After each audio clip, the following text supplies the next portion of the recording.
नमस्कार दोस्तों, मैं हूं कंचन। आप सभी का हमारे चैनल में स्वागत है।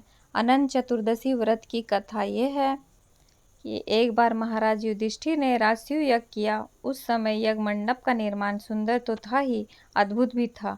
वह यज्ञ मंडप इतना मनोरम था कि जल व थल की भिन्नता प्रतीत ही नहीं होती थी।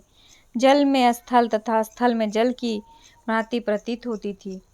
बहुत सावधानी करने पर भी बहुत से व्यक्ति उस अद्भुत मंडप में धोखा खा जाते थे। एक बार कहीं से टहलते टहलते दुर्योधन भी उस यज्ञ मंडप में आ गया और एक तालाब को स्थल समझ उसमें गिर गया। द्रौपदी ने यह देखकर अंधों की संतान अंधी कहकर उसका उपहास किया। इससे दुर्योधन चिढ़ गया। यह बात उसके हृदय में बाण समान लगी। उसके मन में द्वेष उत्पन्न हो गया और उसने पांडवों से बदला लेने की ठान ली। उसके मस्तिष्क में उस अपमान का बदला लेने के लिए विचार उपजने लगे। उसने बदला लेने के लिए पांडवों को द्रुत क्रीड़ा में हराकर उस अपमान का बदला लेने की सोची। उसने पांडवों को जुए में पराजित कर दिया।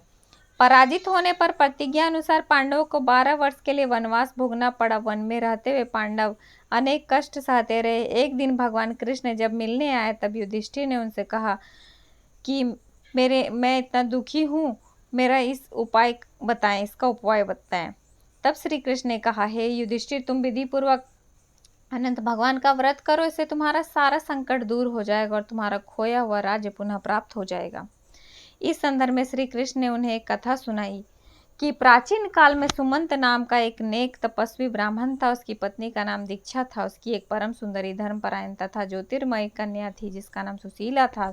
सुशीला जब बड़ी हुई तो उसकी माता दीक्षा की मृत्यु हो गई। पत्नी के मरने के बाद सुमंत ने कर्कशा नामक स्त्री से दूसरा विवाह कर लिया। सुशीला का विवाह ब्राह्मण सुमंत ने कौंडिन्य ऋषि के साथ कर दिया। विदाई में कुछ देने की बात पर कर्कशा ने दामाद को कुछ ईंटें और पत्थर टुकड़े टुकड़े बांध कर दे दिए। कौंडिन्य ऋषि दुखी को अपनी पत्नी को लेकर अपने आश्रम की ओर चल दिए, परंतु रास्ते में ही रात हो गई। वो नदी तट पर संध्या करने लगे। सुशीला ने देखा वहां पर बहुत सी स्त्रियां वस्त्र धारण कर किसी देवता की पूजा कर रही थी। सुशीला के पूछने पर उन्होंने विधि पूर्वक अनंत व्रत की महत्ता बताई। सुशीला ने वहीं उस व्रत का अनुष्ठान किया और 14 गांठों वाला डोरा हाथ में बांधकर ऋषि कौंडिन्य के पास आ गई।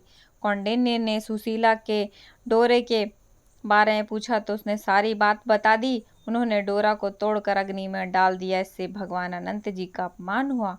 परिणामतः ऋषि कौंडिन्य दुखी रहने लगे। उनकी सारी संपत्ति नष्ट हो गई। इस दरिद्रता का उन्होंने अपनी पत्नी से कारण पूछा तो सुशीला ने अनंत भगवान का डोरा जलाने की बात कही। पश्चाताप करते हुए ऋषि कौंडिन्य अनंत डोरे की प्राप्ति के लिए वन में चले गए। वन में कई दिनों तक भटकते भटकते निराश होकर एक दिन भूमि पर गिर पड़े। तब अनंत भगवान प्रकट होकर बोले, हे कौंडिन्य, तुमने मेरा तिरस्कार किया था, उसी से तुम्हें इतना कष्ट भोगना पड़ा। तुम दुखी हुए, अब तुमने पश्चाताप किया है, मैं तुमसे प्रसन्न हूँ। अब तुम घर जाकर विधि पूर्वक अनंत व्रत करो। 14 वर्ष पर्यंत व्रत करने से तुम्हारा दुख दूर हो जाएगा। तुम धन धान्य से संपन्न हो जाओगे। कौंडिन्य ने वैसा ही किया। उन्हें सारे कलेशों से मुक्ति मिल गई। श्री कृष्ण की आज्ञा से युधिष्ठिर ने भी अनंत भगवान का व्रत किया, जिसके प्रभाव से पांडव महाभारत के युद्ध में विजय हुए तथा चिरकाल तक राज्य करते रहे। ये थी अनंत चतुर्दशी की कथा। दोस्तों, अनंत चतुर्दशी की कथा आप पूजा के वक्त अवश्य सुने या पढ़ें। जय अनंत भगवान।